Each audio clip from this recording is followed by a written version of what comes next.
ಈ ಹನಿ ಬರ ಅನ್ನೋದು ಹಿಂಗ ಯಾವಾಗ ಯಾವ ರೀತಿ ಬದಲಾವಣೆ ಆಗುತ್ತೋ ಗೊತ್ತಿಲ್ಲ. ಯಾಕಂದ್ರೆ ಅದನ್ನು ದೇವರು ಬರೀತಾನಲ್ಲ. ಬಹುಪಕ್ಷ ತಂದೆ ತಾಯಿ ಬರೆದಿದ್ರೆ ಎಲ್ಲ ನೆಟ್ಟಗಣ ಬರಿತಿದ್ರು ಏನು, ಹೆಂಗಿದ್ದ ಜೀವನ ಹೆಂಗಾಯ್ತೋ ಏನು. ಅಪ್ಪರ ಅಪ್ಪರ ಹಲೋ, ಯಾಕೋ ಹಿಂಗ್ಯಾಕಾತು? ನನಗೇನಾತು? ಯಾಕೆ ಹಿಂಗಾತು? ಏನಂತ ಹೇಳ್ರಿ, ಅವತ್ತು ನಿಮ್ಮ ತಂದೆ ತಾಯಿ ಹತ್ರ ಕ್ಷಮೆ ಕೇಳಬೇಕು ಅಂತ ನಿಮ್ಮ ಹೆಂಡತಿನ ಕರ್ಕೊಂಡು ವೇಗವಾಗಿ ಕಾರ್ನಲ್ಲಿ ಹೋಗುವಾಗ ದಾರಿಯಲ್ಲಿ ಯಾರು ಅಡ್ಡ ಬಂದು ದೊಡ್ಡ ಅಪಘಾತ ನಡೆದೋಯ್ತ್ರಿ. ಅಪ್ಪ, ಅಪಘಾತ ನಡೆದೋಯ್ತು. ಅಪಘಾತ ಆಯ್ತು. ಹೌದ್ರಿ. ಆದ ಅಪಘಾತದಾಗ ನಿಮ್ಮ ಹೆಂಡತಿಯ ದೇಹ ಛಿದ್ರಾಗಿ ಸತ್ವಾದ. ಆಕೆ ಸತ್ತಳ? ಸತ್ತಳ್ರಿ. ಆಕೆ ಸತ್ತದ ಚಲೋ ಆದ ಬಿಡೋ ಮಲ್ಲು, ಸತ್ತದ ಚಲೋ ಆತು. ಅದ್ರ ಮಲ್ಲು ನಾನು ಯಾಕೋ ಬದುಕಿದ್ದೀನಿ ಮಲ್ಲು, ನಾನು ಯಾಕೆ ಬದುಕಿದ್ದೀನಿ? ಅಪ್ಪರ, ಯಾರು ಬಿಟ್ರು ಕರ್ಮ ಅನ್ನೋದು ಯಾರನ್ನೂ ಬಿಡಂಗಿಲ್ಲ ಅಂತ. ಆಕಿ ಮಾಡಿದ ಪಾಪ ಕರ್ಮಕ್ಕ ದೇವರು ಆಕಿಗೆ ಸರಿಯಾದ ಶಿಕ್ಷೆನ ಕೊಟ್ಟ. ಆದ್ರ ನಿಮ್ಮ ತಂದೆ ತಾಯಿ ಮಾಡಿದ ಪುಣ್ಯದ ಫಲವೋ ಏನು? ನಿಮಗಾದ ಅಪಘಾತದಾಗ ಬಲವಾದ ಪೆಟ್ಟು ಬಿದ್ದು ಕಣ್ಣು ಹಾಗ ಹೃದಯನ ಕಳ್ಕೊಂಡಿದ್ರಿ ಅಪ್ಪವ್ರ. ಸಾವು ಬದುಕಿನ ಮಧ್ಯೆ ಹೋರಾಡುತ್ತಿರುವಾಗ ಅದೇ ಆಸ್ಪತ್ರೆಗೆ ಬಂದ ಯಾರೋ ಪುಣ್ಯಾತ್ಮರು ನಿಮಗ ಹೃದಯನ ಕಣ್ಣುಗಳನ್ನು ದಾನ ಮಾಡಿ ನಿಮಗೆ ಮರು ಜನ್ಮ ಕೊಟ್ರಿ ಅಪ್ಪ, ಮರು ಜನ್ಮ ಕೊಟ್ರು. ಮಲ್ಲು, ನನಗೆ ಹೃದಯ ನೋಡ್ಲಿಕ್ಕೆ ಎರಡು ಕಣ್ಣು ಕೊಟ್ಟು ಪುಣ್ಯಾತ್ಮರು ಯಾರು? ಅವ್ರ ಮಣಿ ಅಡ್ಡಸರಾದ್ರೂ ಗೊತ್ತಾತೇನು? ಗಡಿಬಿಡಿ ಒಳಗೆ ನಾ ಅದನ್ನು ಕೇಳೋದ ಮರ್ತೀನಿ ಅಪ್ಪ. ಆದ್ರ ಇವತ್ತಾದ್ರೂ ಹೋಗಿ ದವಾಖಾನೆಗೆ ಹೋಗಿ ಭೇಟಿಯಾಗಿ ನಾನು ಭೇಟಿಯಾಗಿ ಬರ್ತೀನಿ ಅಪ್ಪ. ಕೆಲಸ ಮಾಡು. ಆಯ್ತು. ಕೆಲಸ ಮಾಡು.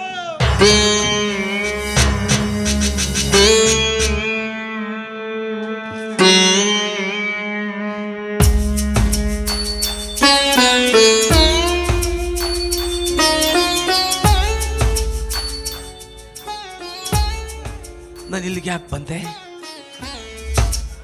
ಏನ್ ತಪ್ಪಾಯ್ತಿದ್ದು? ನಿಲ್ರಿ ಅಪ್ಪ, ಬರೋದೇನೋ ಬಂದು ಏನೇನು ವಿಚಿತ್ರವಾಗಿ ಮಾತಾಡಿ ನಿಮ್ಮಷ್ಟಕ್ಕೆ ನೀವು ಹೊಂಟು ಬಿಟ್ರಿ. ಏನ್ರಿ ನಿಮ್ಮ ಮಾತಿನ ಅರ್ಥ ಆದ್ರೂ ಏನ್ರಿ ಅಪ್ಪ? ಏನು ಇಲ್ಲಪ್ಪ, ಈ ಪಾಪಿ ನನ್ನ ಸುಮತಿಯಿಂದ ಮನೆಯಿಂದ ಹೊರಗೆ ಹಾಕಿದ ನಂತರ ತುತ್ತು ಅನ್ನಕ್ಕಾಗಿ ನನ್ನ ಸುಮತಿ ಬಿಸಿಲು ಮಳೆ ಗಾಳಿ ಚಳಿ ಅಂದೆ ಬೀದಿಲಿ ಭಿಕ್ಷೆ ಬೇಡ್ತಾ ಅಲೆದಾಡ್ತಾ ಇರ್ಬೇಕಾದ್ರೆ ಯಾವುದೋ ಒಂದು ಕಾರ್ ಗಾಡಿ ನನ್ನ ಸುಮತಿಗೆ ಆಕ್ಸಿಡೆಂಟ್ ಮಾಡಿಬಿಟ್ಟಿದೆ. ಯಾರೋ ಪುಣ್ಯಾತ್ಮರು ನನ್ನ ಸುಮತಿನ ಆಸ್ಪತ್ರೆಗೆ ಸೇರಿಸಿದ್ದಾರೆ. ಈ ವಿಷಯ ನನಗೆ ತುಂಬಾ ತಡ ಗೊತ್ತಾಯ್ತು. ನಾನು ಆಸ್ಪತ್ರೆಗೆ ಓಡೋಡಿ ಹೋದೆ ನನ್ನ ಸುಮತಿನ ಉಳಿಸ್ಕೊಳ್ಬೇಕು ಅಂತ. ಆದ್ರೆ ಅಷ್ಟ್ರಾಗಲೇ ನನ್ನ ಸುಮತಿ ಈ ಲೋಕನ ಬಿಟ್ಟು ಹೊರಟು ಹೋಗಿದ್ಲಪ್ಪ.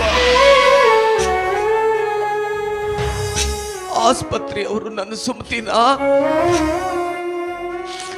ಅನಾಥ ಶವ ಅಂತ ಶವ ಸಂಸ್ಕಾರನ ಮಾಡಿ ಮುಗಿಸಿಬಿಟ್ಟಿದ್ರಪ್ಪ.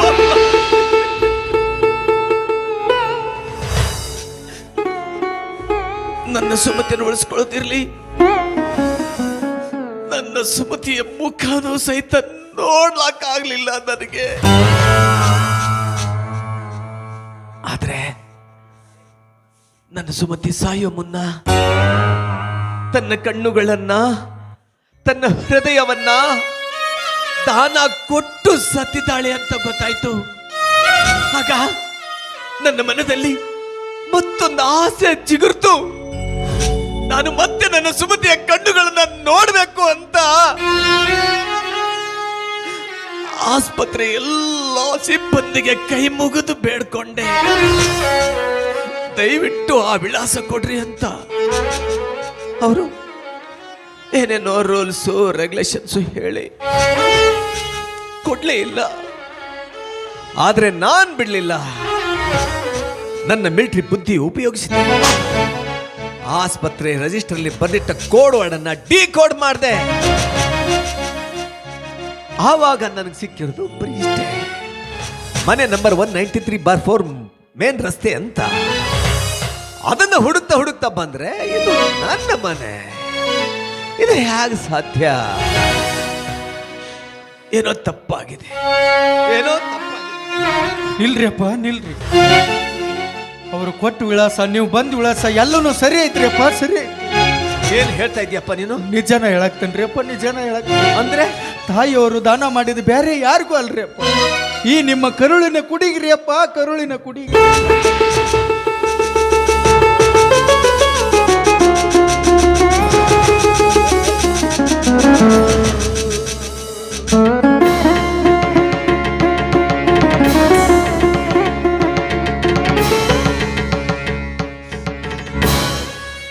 ನೋಡ್ದೆ ನನ್ನ ಸುಮತಿಯ ಕಣ್ಣುಗಳನ್ನ ಕಣ್ತುಂಬ ನೋಡ್ದೆ. ನನ್ನ ಸುಮತಿಯ ಹೃದಯದ ಹಿಡಿತವನ್ನ ಕಿವಿಯಾರ ಕೇಳಿಸ್ಕೊಂಡೆ. ನನ್ನ ಸುಮತಿ ಭಿಕ್ಷೆ ಬೇಡ್ತಾ ಇರ್ಬೇಕಾದ್ರೆ ಒಬ್ಬ ತಾಯಿ ಹತ್ರ ಹೇಳ್ತಾ ಇದ್ಲಂತೆ, ನನ್ನ ಮಗ ನನಗೆ ಹೊಟ್ಟೆ ತುಂಬ ಊಟ ಕೊಟ್ಟಿದ್ದಾನೆ, ಮೈ ತುಂಬ ಬಟ್ಟೆ ಕೊಟ್ಟಿದ್ದಾನೆ, ಆಸ್ಪತ್ರೆ ಬಿಲ್ ಕಟ್ಟಿದ್ದಾನೆ, ಅವನ ಋಣ ನಾನು ತೀರಿಸ್ಬೇಕು ಅಂತ. ಮಹೇಂದ್ರ, ನಿನ್ ತಾಯಿ ಋಣ ತೀರ್ತೇನೋ ಹೇಳು. ಇಲ್ದೆ ಹೋದ್ರೆ ನೀ ನನ್ನ ದೇಹದ ಯಾವ್ದಾದ್ರೂ ಅಂಗ ಮಾರಾಟ ಮಾಡಾದ್ರು ನಿನ್ನ ಋಣ ತೀರಿಸ್ತೀನಿ, ನಿನ್ನ ಋಣ ತೀರಿಸ್ತೀನಿ.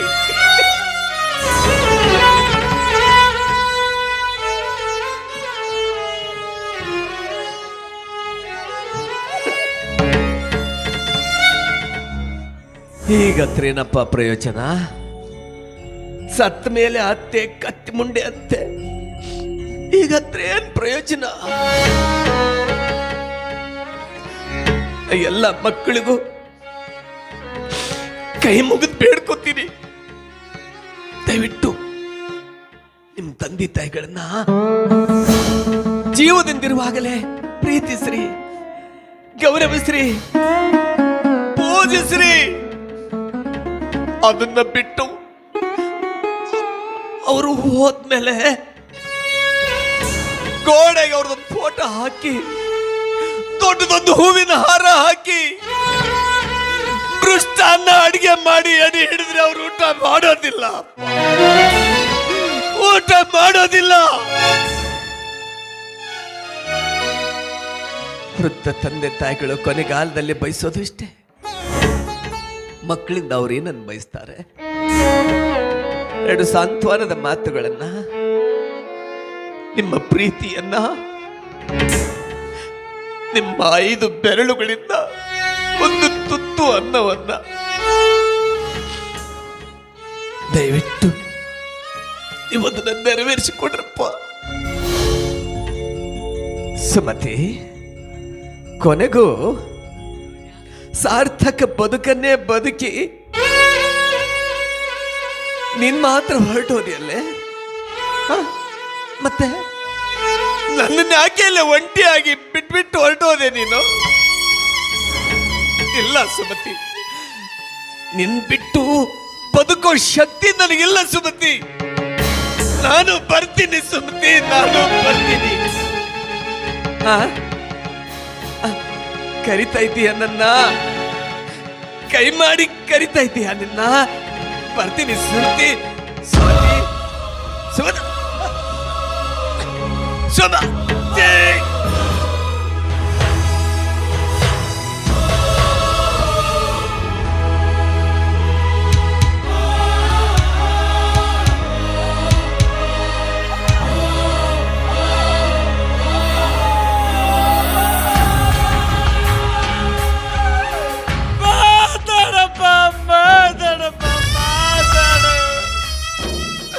ಮಾಡಿದ ತಪ್ಪು ನನಗೆ ಅರಿವು ಐದೆಯಪ್ಪ. ಒಳ್ಳೆ ಮಗನಾಗ ಮಾತಾಡಪ್ಪ, ಮಾತಾಡಪ್ಪ, ಮಾತಾಡು. ಅಮ್ಮ, ದಯವಿಟ್ಟು ಕ್ಷಮಿಸ್ಬಿಡಮ್ಮ. ನಿನ್ನ ಸಾಯಿಗೂ ಈ ನಿನ್ನ ಮಗನೇ ಕಾರಣನೇನಮ್ಮ. ನಿಮ್ಮನ್ನು ಹುಡುಕಬೇಕಂತ ಕಾರ್ ಗಾಡಿ ವೇಗದ ಬರದಲ್ಲಿ ಓಡಿಸ್ತಾ ಇದ್ದೆ. ಯಾರು ಅಡ್ಡ ಬಂದಂತಾಯ್ತು. ಆದ್ರೆ ನೀನೇ ಅಂತ ನನಗೆ ಗೊತ್ತಾಗ್ಲಿಲ್ಲ.